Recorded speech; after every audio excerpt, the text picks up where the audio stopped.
अमरीका Iran जंगबंदी में पाकिस्तान का बतौर सालिस अहम किरदार। आलमी सतह पर पाकिस्तान की अमन काविशों का बरमला एतराफ़ जारी है। पाकिस्तान बतौर आलमी कुव्वत दुनिया की तवज्जो का मरकज बन चुका है। पाकिस्तान का कशीदगी रोकने की कोशिश कर रहे हैं।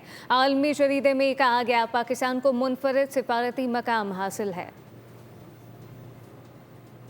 अमरीका ईरान जंगबंदी में पाकिस्तान का बतौर सालिस अहम किरदार। आलमी सतह पर पाकिस्तान की अमन काविशों का बरमला एतराफ़ जारी है। पाकिस्तान बतौर आलमी कुव्वत दुनिया की तवज्जो का मरकज बन चुका है। पाकिस्तान का कशीदगी रोकने की कोशिश कर रहे हैं। आलमी जरीदे में कहा गया, पाकिस्तान को मुनफरिद सिफारती मकाम हासिल है। अमरीका ईरान जंगबंदी में पाकिस्तान का बतौर सालिस अहम किरदार। आलमी सतह पर पाकिस्तान की अमन काविशों का बरमला एतराफ़ जारी है। पाकिस्तान बतौर आलमी कुव्वत दुनिया की तवज्जो का मरकज बन चुका है। पाकिस्तान का कशीदगी रोकने की कोशिश कर रहे हैं। आलमी जरीदे में कहा गया, पाकिस्तान को मुनफरिद सिफारती मकाम हासिल है।